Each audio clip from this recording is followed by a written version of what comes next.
Hello and welcome to the Card Deck Creator interview series.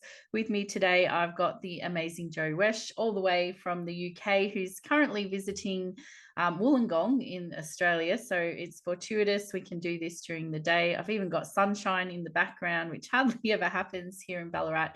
Jo and I both have a bit of a cough, ironically, so we'll just do our best with our little health concerns. So Jo's got the most beautiful healing deck called The Keys to Your Aura. And I'll hand over to Jo. She's going to tell us a little bit about herself, and then we're going to get into the juicy details about her deck. Welcome, Jo. Thank you, Ayesha. I'm really pleased to be here today. So thank you very much. First of all, I have you to thank for your wonderful course, which got me on the path to actually the creation of this deck. There you go. There's the box. Without that, I'm not a technical person in any shape or form. So I really needed your guidance and your workshops to be able to actually pull it together. So this deck, as Ayesha alluded to, is a healing deck, and it's fully channeled from my guides. Probably at the time when it was the hardest part of my life last year, I got the pictures very, very quickly from my guides. But then when it came to the booklet, which is fully channeled, the words wouldn't come. So it was after the death of my mum and grandma last year that half the book came. And then in January, I lost my elderly dog. The next day, my guides got me up at 5 a.m. to finish channeling the rest of the book. So every word is from my guides, not from myself, not from my ego or anything like that. So this very much is a healing deck. I've been using it on myself to help heal from within. And that's the important thing. You need to be able to actually release things that no longer serve you, to make you better, to make you well again, to release any grief, any hurts, whether from this life, past lives, or whatever. And that is what I do. So just a little bit about myself. I'm an aura healer. So aura is the energy around the body, and it vibrates outwards and back in again, depending how free you are from any baggage from the past. And as part of this, as I said, my guides actually came along and actually helped me produce this deck. So it's a 44 card deck in this vivid magnolia. And there's my emblem as well, which is a lotus flower, all embossed in silver foil. And then the cards themselves have been embossed as well. So I'm just trying to find a light one to make sure. Sorry, it's quite dark here where I am. There you go. Here's one. It's actually embossed with magnolia as well. So all of this, and I don't know whether I should be going any further on this because it might be part of Ayesha, might be part of your interview about how I actually went ahead and how I created them. We're free flowing. I'm loving the embossing, and texturally, like when I put my hand across it, I can feel it, and it's just really luxurious. And I love this color. I hadn't heard of it called as magnolia before. So there you go, learn a new color word as well. So yeah, let's explore. Like obviously you've got a lot of different things in your deck. You've got the embossing. People are going to go wild for this box that opens up like that. Yes. So let's start with firstly the designing of your cards. So you've just used images from stock image sources, are they? Yes, they're all from Canva. Some are from Canva. I actually have got Canva Pro, so I've actually I was intuitively guided which pictures to choose. I chose a number of them, and then my guides had other ideas, and they just decided no, they didn't like that one, so I had to use a different one. And all of a sudden, the one that I wanted to use disappeared off of the system. So yeah, they chose everything. But yes, it's all off the stock from Canva. Beautiful. And then with firstly, which printer did you use? I used WJ playing cards Oh, in yeah. China. They just emailed me the other day, actually, saying, do you want some quotes? So I can put the link below to WJ playing cards in China. So Yep. how hard was it to get them printed? Like was this a lot more work getting the embossing? No, because I actually asked the salesperson. The lady I used over there was called Summer, and Yeah. she was a very beautiful soul. She's done many decks for many different people, and I asked her initially to send me out a sample, which you do have to pay for postage, but the actual sample itself is free. So because I live in the UK, obviously quite distance from China, it was £26 at the time. And but you get many different boxes. They're all on the website, but I wanted to have, it's a feeling. It's, you need to feel something to know whether it's right. Yes, I And think having a tangible example, like, it makes it so much easier, even with the print stock as well, because some people like a thin one, some people like gloss, some people like satin, matte. exactly. Well, I had approximately 20 cards in different variants. Like you said, some was linen, some was gloss, some was satin, some was matte, and some was embossed with the foil. And they basically sent me through everything because I didn't know at the very beginning what I wanted. So And I I think knew, once you got those samples, it was probably a little bit easier. yeah. When you send them like this lotus for embossing, do you send that as a separate like PNG, transparent PNG file? Yes, basically that's exactly what I did. Was I uploaded the lotus file Yeah. as a blank, it's almost like a blank card, and they take that, and then you do a separate card with the color, so it's a blank color on one, and the next one you actually do the emboss. Is that what you had to do for the bottom of each card as well? Or did you just send them the card I image just, yeah, I just sent them the cards, and then they worked it out? Yeah. and they worked it out. I think some of them that I did have to extract the pictures, but that's very easy because you're doing them on Canva.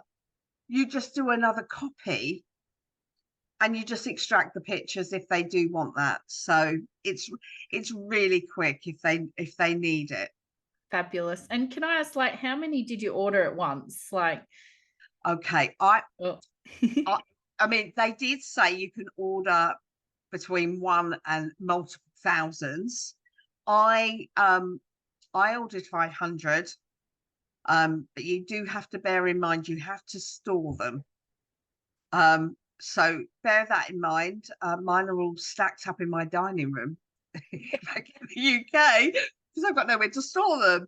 I didn't think about that when I actually was ordering. So you do want somewhere which is safe and dry that you will want to store them, depending how many you want to order, obviously. Is 500 their minimum? They used to have a 500 minimum, I thought. No, Okay. you can order as many as you like, Yeah, but the cost goes up obviously. significantly if you just have a few. Do you remember vaguely, like with the box, the cards, the 44 embossed cards, and the embossed booklet as well? Do you have any vague memory of how much that cost per box when you're buying 500? It worked out, you would have to include the shipping in that as Yeah. well. So it probably worked out in the region of about 15 American dollars. Yeah. But that's like for a very like nice box. You've Oh, got all the it's embossing on the back. How much are you selling these for, Joe? in the UK, Yeah. it's £22 Well, plus that's very postage cheap. packaging. Yeah. Um, in Australia, they're £48 plus postage packaging. Yeah. Yeah. Sorry, $48 $48. But Australian dollars, not pounds. I do apologise. and look, like a lot of us can't compete with some of the big card deck printed people who like Hay House because they order thousands and thousands and they can end up getting these for like $4. So I think $14 isn't too bad considering you've got the book and everything as well. And I just noticed the back of the box is embossed as well. So yeah, that's quite interesting. So then with your booklet, you've done a lot of work on this. So how hard was that to print? Did you do that inside Canva as well? I did, yeah. So Yeah. basically, I think the hardest thing was trying to decide the font Yes. and the font size. Now, I'm more than happy because I don't like having. I've got loads of decks, so many decks. It's ridiculous. But for me, I just love card decks, just like yourself. I have noticed some card creators have such small writing in there because they don't want to pay for the cost of the book. So I wanted it to be the same level of quality as the cards. So I'm more than happy if people like. I mean, I don't know whether you'd be able to see this, but I'm It's just giving very you. readable. Yeah. Like Joe, I can read this. This is why I'm actually don't like books, right? Because even with glasses, it's like trying to read the back of a label on a jar at the supermarket where you're like, oh, I need, especially as you get older, I need a magnifying glass. And I just can't be bothered. Whereas I think this is a really beautiful size font. And it makes me want to read it. And I can actually read it as a little book rather than just like trying to squint into that. So, and did you have any trouble with the margins, like a left and right margin when you were, because I feel like that's the hardest bit with Canva is you're meant to have different margins on the left and right when you use different publishing tools. But Canva doesn't easily allow you to have a left and a right margin of different. To be honest, no, I didn't have any problem whatsoever. Because I mean, I chose my printer company early on. So I worked with them and I actually said, when I actually come to the booklet, what should the margins be? And they just sent me the template. Was it a Canva template? It was a Canva template. Yeah. And so it was really easy. They just gave me the millimeters to put in Canva. And I just made the alterations. It was so easy. I mean, even I could do it. And That's fabulous because I know you're not. Person. You're more technical than you probably think you are, but I know that that's where a lot of people struggle. And I haven't particularly done a booklet because it actually does depend on the printers. I mean, a booklet template in the course, because I feel like the printers, there's so many different options and different card sizes. And then obviously the cover changes, the width of the spine changes depending how many pages you've got. So it's a lot more complicated than just the cards from a printer's perspective. To be honest, I think the bit that I struggled with was the actual box. You're not because alone there's a there. lot to Everyone this struggles box. with the box. Yeah. Both in. Oh, there's another card inside it. But because I actually wanted to do a design and writing inside the box,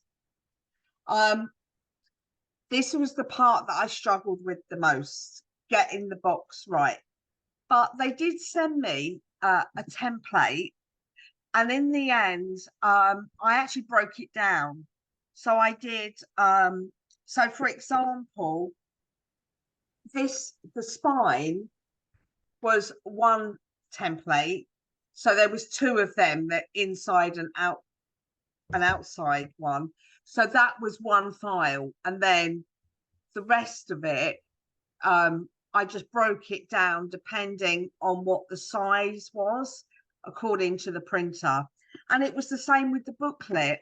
The spine, they wanted a certain level of spine, but Canva only goes, I think the smallest it goes down to is something like half a centimetre or something.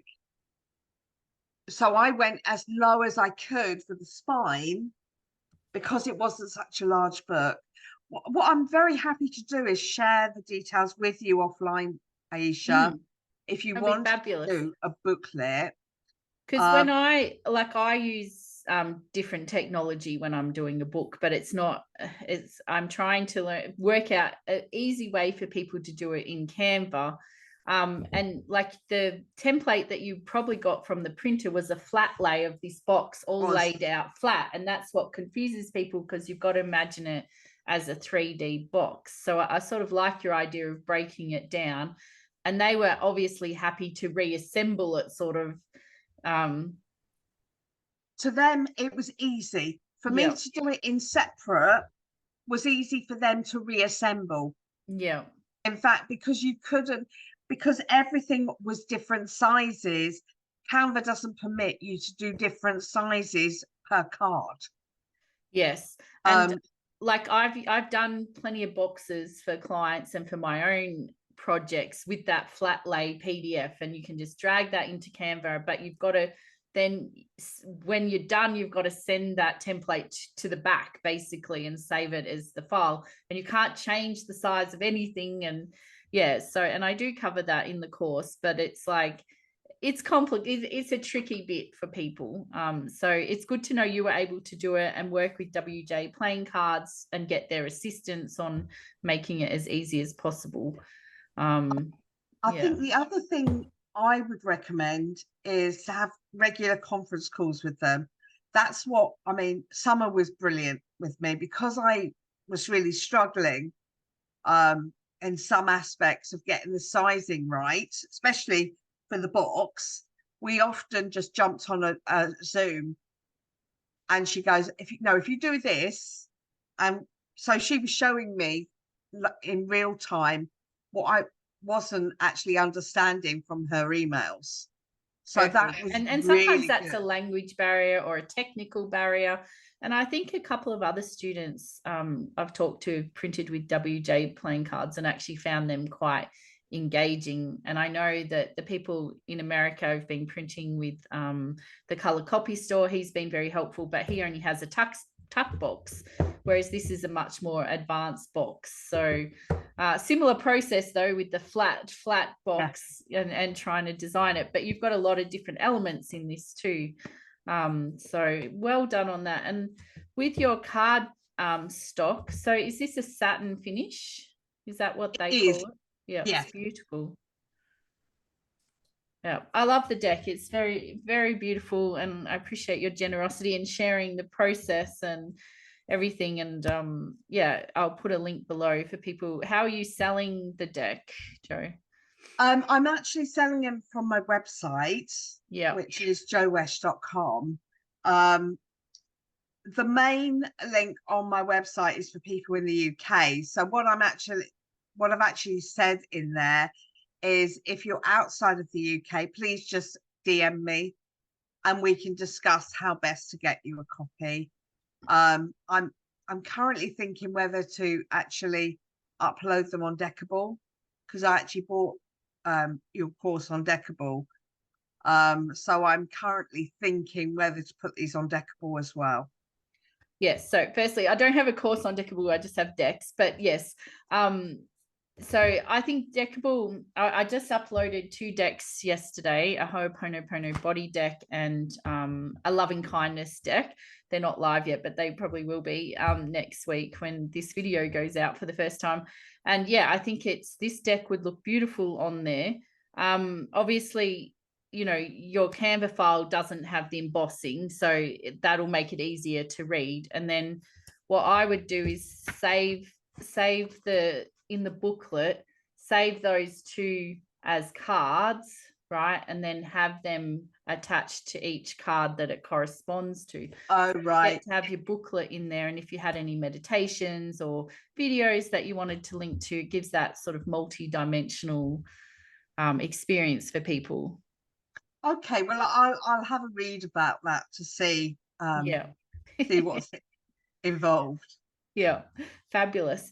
Now, is there any other advice you wanted to give people about doing their deck? Like, obviously, you had quite a lot of grief during your first half, and then you had your second take and you know, in between, you lost your grandmother and your mother, then your beautiful dog.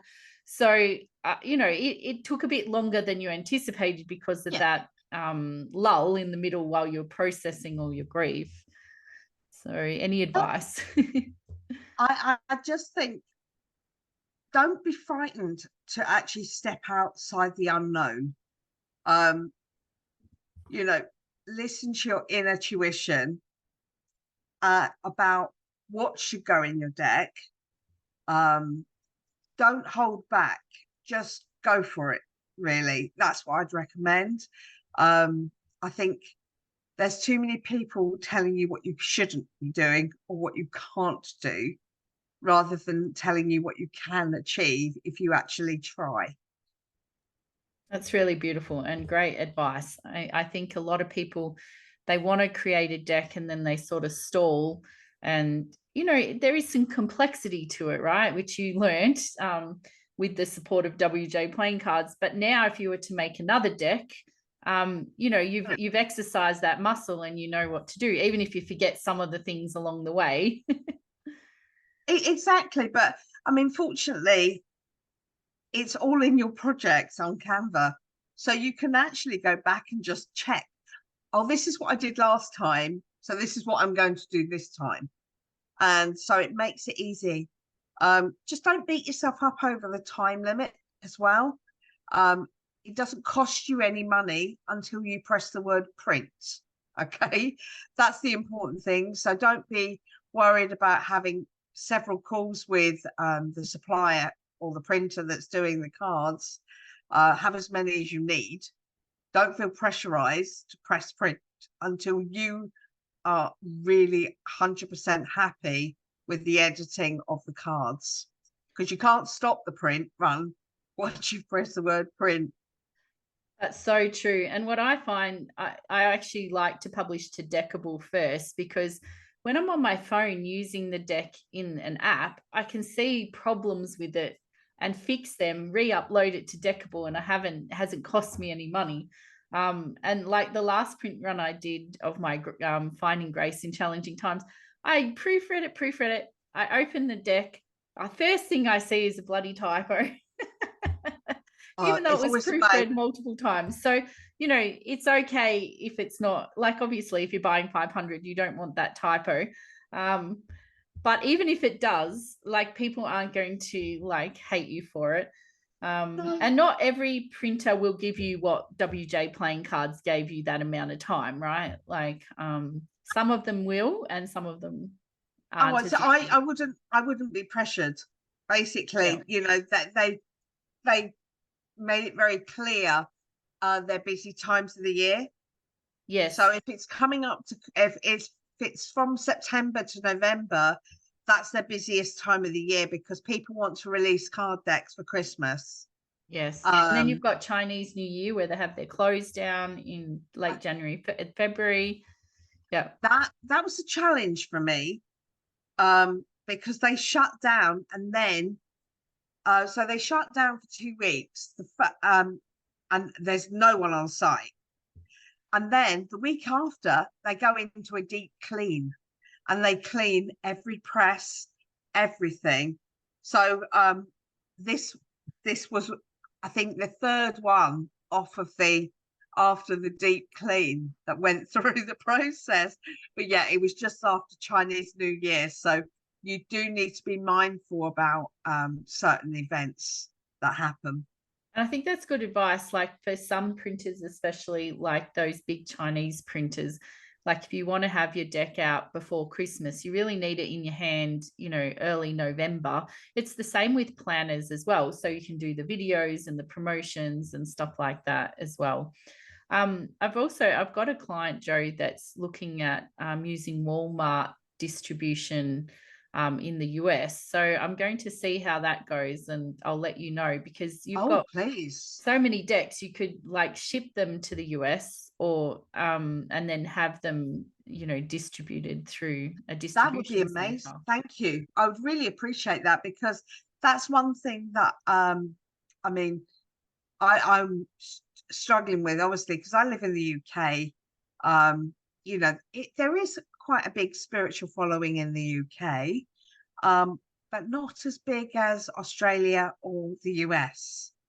Yes, and the US is like the main market for lots of card deck sales, right? So I'm just trying to work out different ways, excuse me, that we can support creators outside of the US to access the US market. And it's like, it's not worth it for me to post my deck.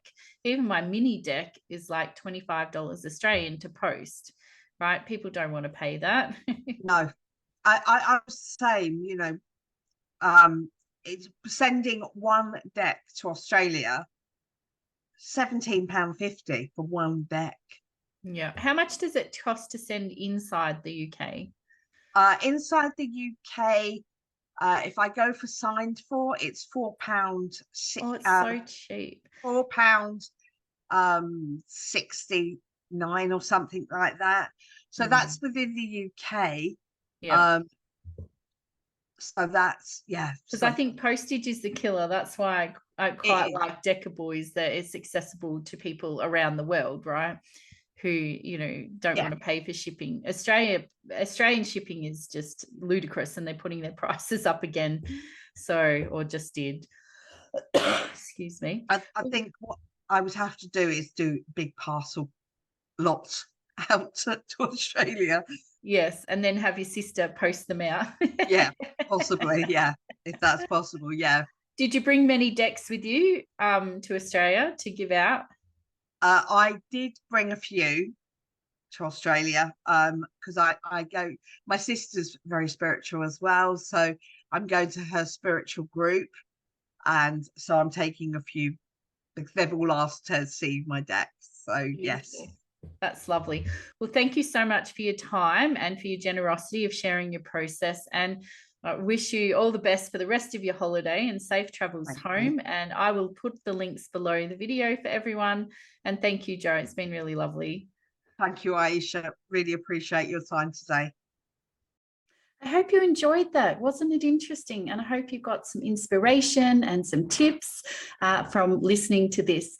So if you're interested in making your own card deck, I invite you to check out the Card Deck Creators Toolkit that I've created for people like you who want to create their own inspirational, affirmation, or oracle card deck. There's so many different card decks that you can create. So I invite you to check out the links below to get the toolkit and get on your way creating. And if you've already created your own card deck, congratulations. Share a link below. I'd love to see it. Much love to you, and take care.